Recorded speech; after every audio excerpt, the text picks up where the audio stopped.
Today we're finally looking at the Japanese light cruisers. Now that they're fully released out of early access, everyone can grind them. So I'm starting here at the tier 8. This Shimanto, something like that. Probably not pronouncing that exactly right. I was surprisingly happy with. I'm not gonna lie guys, this so far has been a really nice ship to play. That was nearly 9,000 damage in HE by the way, into that Amagi. If I remember right, I was very disappointed in this line when I initially tested it in early access. I think part of me found the damage was pretty lackluster, and really just having a long reload on smaller caliber guns felt weird. So here going into this, I was expecting this line to be horrible. And so far, only playing the tier 8, I've been pleasantly surprised. And we'll talk about the build later, but ideally, I'm going for a full main gun build. That's the thing I found to be most lacking on this ship, so I really want to buff that as much as possible. There's a lot of captain skills that we can use to do this, namely IFHE and then heavy HE. So we're actually giving up some concealment to gain a little bit of damage output from our HE shells. Of course, IFHE is great on these smaller caliber guns, since it allows us to pin 32mm of armor, or get past that threshold. That's the main threshold we're going for. And it's everywhere on battleships, and that's how we're able to do so much damage to these battleships at tier 8. It's really nice. Nearly 6,000 damage there. That's really what I found to be missing on some of the higher tier ones. I don't even think I played down to the tier 8. So really just some games in Yodo and then whatever the tier 9 is called. The torpedoes are pretty nice on this line. I don't really recommend going for a full build there though. At least initial impressions seem to be that the torps are good, you know, the range is nice, and of course the damage is great on any Japanese torpedo, but the consistency just really isn't there. And a lot of the times, the torps are all going to do a good enough job anyway when people are pushing into you. It's much more valuable to buff up these main guns. And speaking of these guns, the turret angles feel awful, I gotta say. They are brutally difficult to use all of them in a high pressure situation. When there's battleships shooting at you, you really are only gonna get maybe 4 out of your 5 turrets available. That last rear one, the one closest to our superstructure in the back there, has awful firing angles. But a nice bonus is that all of them but your front gun are 360-degree turrets, so they're always going to be mostly pointed where you're aiming, and they turn really quickly, so the turret traverse is very nice. We have a lot of flexibility here to almost instantly swap over to the other side of our ship and get a salvo in on the Azashio. You'll notice I'm pushing in here quite aggressively, and we're not dying that quickly. We are definitely dying, but we're not dying that quickly, and that's because this ship has a lot of HP. Look at that, 44,500. Which is kind of ridiculous considering what some of the heavy Japanese cruisers have for HE or HP. It's pretty good. So this line may not be the best, but so far this tier 8 has been pretty decent to play for me so far. I still don't really enjoy having such a long reload for such light guns, but the damage output they do is decent. I've found though that they're pretty floaty. So as I'm thinking about going up to tier 9 in the next video we do on this line, I have to consider, do I want extra reload or do I want more range? Range can be very useful in a lot of the higher tier games, and I'll get to some higher tier games in the Shimanto here. It's pretty difficult to play this ship into higher tiers. I don't think that should be a surprise. This first game here that I'm showing you, we do actually over 100,000 damage, and that feels pretty good out of a tier 8 light cruiser. I think that my Atago, admittedly, I've had that ship a long time, but even back when I sucked at this game, like from 2015 or something like that, I think I'm averaging around 80k in that ship. So for me to be starting out here and doing well over 100k, it feels pretty nice. We did live on basically no HP there, so we're pretty lucky to be able to get this final torpedo salvo and actually main gun salvo in to kill the DD, and then we're actually going to pick up the Richelieu yet as well. So a nice little trade there at the end. Unfortunately, it doesn't end in a win, but a pretty solid game from this ship. I was surprised at how much damage I was actually able to do. Unfortunately, though, not actually able to get the win here. We do rely a lot on our teammates, though, of course, with this line. Unlike a lot of other light cruisers, we don't get a radar here. We don't have insane concealment. We don't have a smoke screen. There's a lot of just relying on your teammates to spot for you. You don't really want to be the first ship in, because if you get targeted early, you're going to lose so much HP and die very quickly. You're a big target. Notice that the turning radius isn't amazing. The rudder shift is also pretty sluggish, which is something I've been buffing with one of the upgrades as well. But really the gun damage is what it comes down to for me. That was so disappointing early on. That's kind of my impression I got of this line when I played it a little bit in early access on a press account. Felt kind of weak, and yet here I am doing 5k salvos into an Amagi. Maybe I just wasn't running the right build or something like that. As we go up the tiers, of course, the guns get slightly better. I don't think there's much change up to the tier 9, but we're going to gain more torpedoes and most importantly a heal. So now this big HP pool we can use to play a little more aggressive once we get to the tier 9. You'll notice I'm still playing very passively here, and in all these games, I'm not trying to push in, I'm not trying to risk my ship at all. As soon as I don't have a heal, I need to be conserving my HP. So that's going to be a bit of a disadvantage of this line until you get to higher tiers. But the damage output is quite nice, and I am put under a lot of pressure in some of these games. Earlier there, stuck in a battleship crossfire, and we're still able to make some decent work out of it. Although in this game, I don't really know what I could have done differently here. Maybe if I had helped focus on this Massachusetts a little earlier rather than shooting at the Amagi, but even that, 5,500 damage in on that Massachusetts there feels pretty good. Although the shell velocity certainly hurts. It's only 14 kilometers away, and they feel like they're taking forever to get to the target. So I don't think this line is really going to be one you should be grinding aggressively. It's not any game changer kind of line. But I just wanted to let you know, with this ship specifically, the tier 8, I've been somewhat pleasantly surprised by it. It feels a little bit like how I play my Atago, where the reload is incredibly long, but we're doing good damage every time we take a shot. You're going to notice that I take my time with aiming as well. I think that's something you're going to want to do here most of the time. It's not like a Minotaur or a Worcester where you just kind of hold mouse 1 and the shells mostly go to where you're aiming, but you don't really have to think about it too hard. Here, I think it's very important to focus on aiming. And, well, we do good damage. Look at consistent 5 to 6k into a battleship. That adds up. Think about a battleship having a 30-second reload, and, well, in 30 seconds here, considering we have a 15-second reload, we can do 5,000 to 6,000 damage. That's 10,000 to 12,000 damage every 30 seconds. That'd be decent out of a battleship into another battleship, for example. So the damage output isn't as bad as I thought it would be. The torpedoes, of course, very situationally useful. Here we're going to get a nice kill on the Amagi. But again, this is not something I want to be buffing too hard, since they're already going to be great in situations like this. I don't really think I'm going for a full torpedo build here. Much like the Jinan, you're not going to have people pushing into you every game where those torps are just going to work magically, right? It doesn't seem to always be the case. This game here, coming right down to the wire here, I'm the last defender, really, here. So even though I do have carrier support, we do have to be quite careful. I am going to use my HP aggressively here, though. I want to help take out this Baltimore early. Very dangerous radar ship, potentially. And of course, there's a DD and a submarine coming in. Ideally, I'd like to take out these cruisers before I have to deal with, especially submarine things. They can be very, very annoying. The fire going to tick out on the Baltimore, and now we have a Charles Martel to deal with. I ate some damage, took maybe a decent time to turn out. I think if the Baltimore had switched to armor piercing, we could have been in some serious trouble there.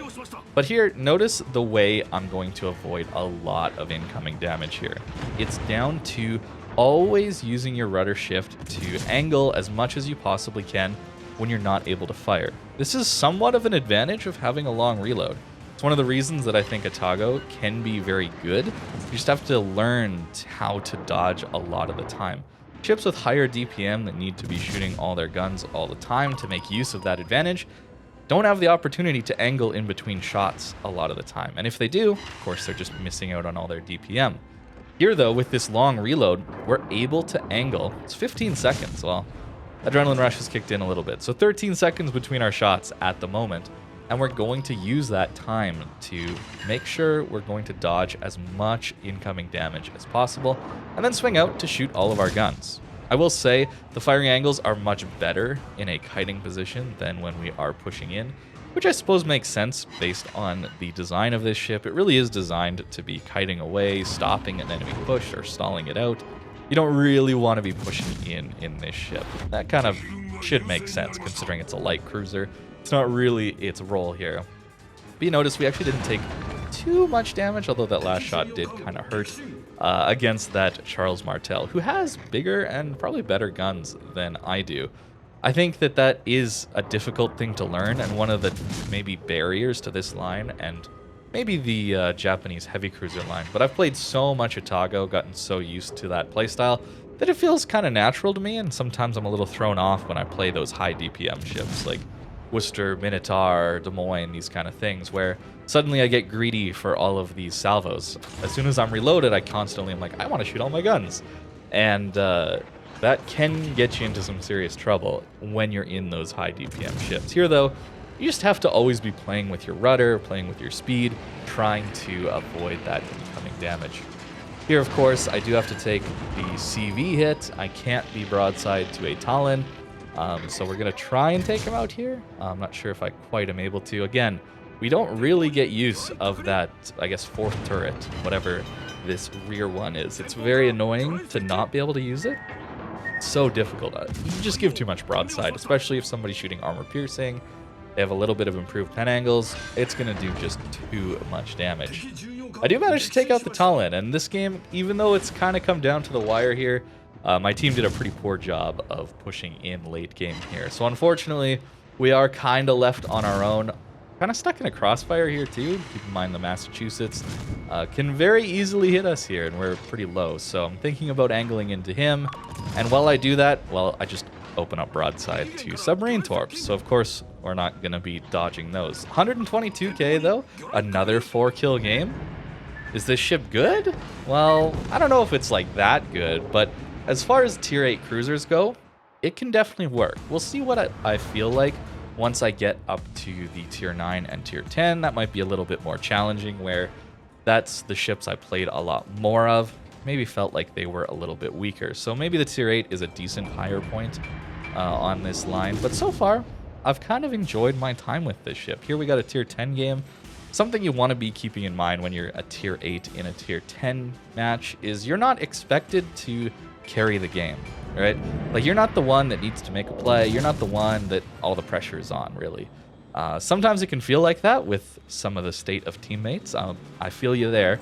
But as a tier 8, really, you're just the support ship, right? So playing passively, trying to find islands to shoot over earlier on can be great. You'll notice how aggressive and open water I played in those games where I was top tier. I was playing my tier 8 ship against tier 6s, tier 7s, tier 8s, and I feel confident enough to play a little bit more aggressively, take some of those one-on-one engagements in open water.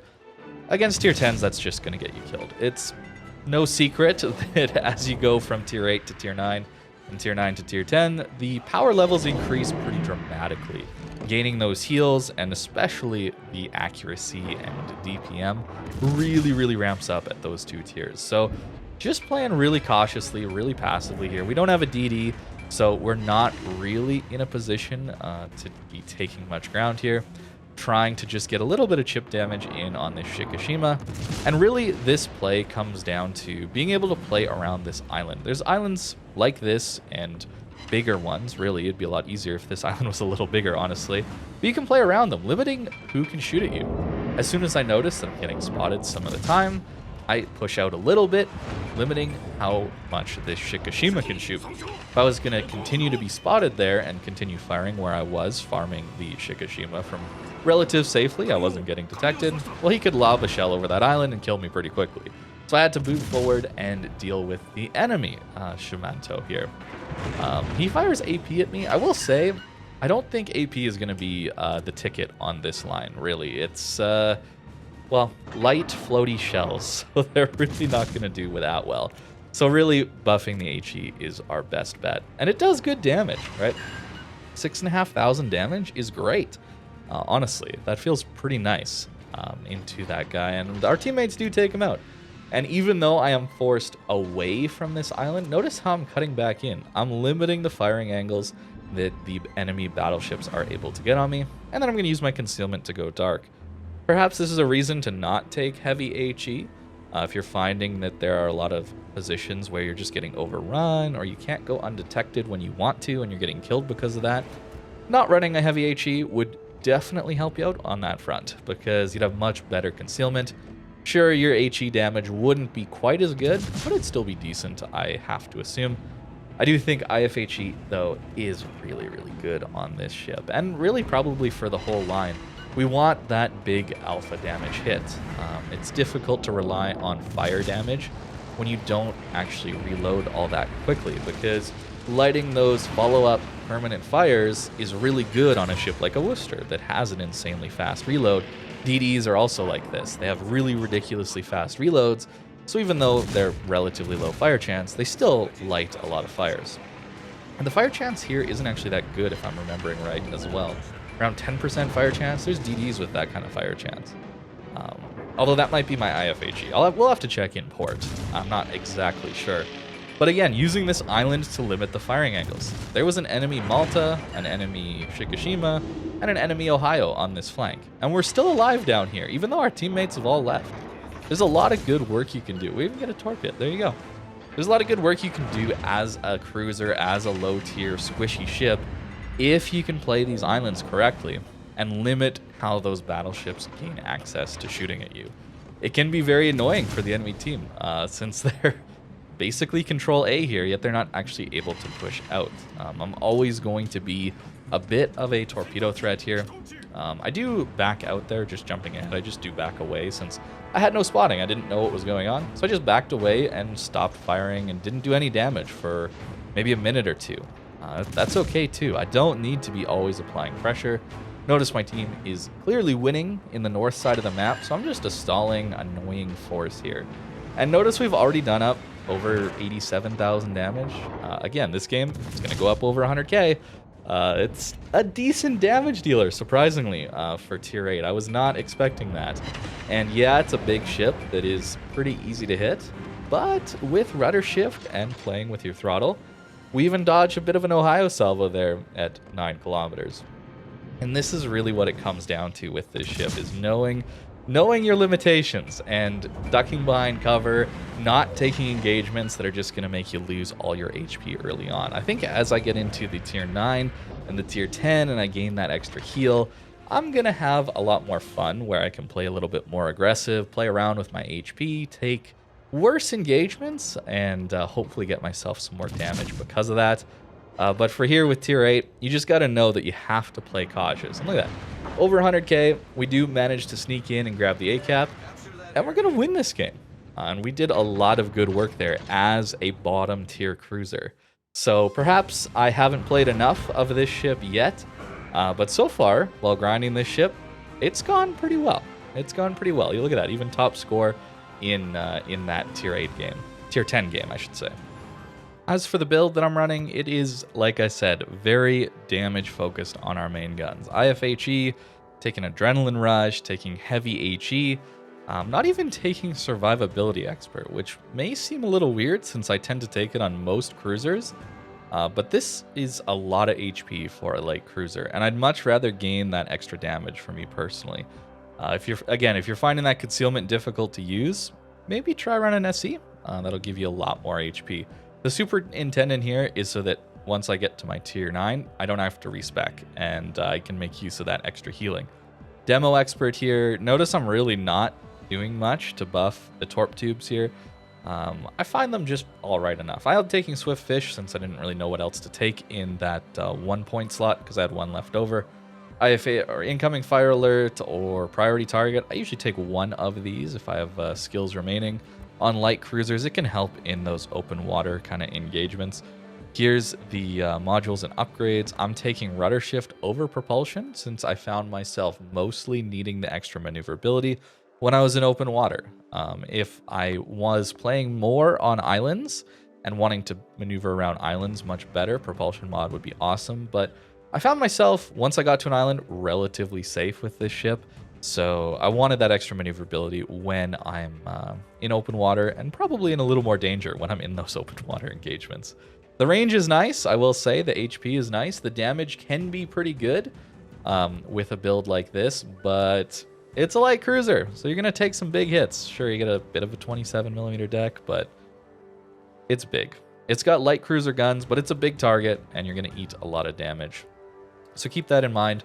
Play a little passive in those up tiers, and maybe some decent matches will come your way. But let me know what you think about this ship and the line in the comments down below. I'll be getting up to the tier 9 soon enough, and to the tier 10.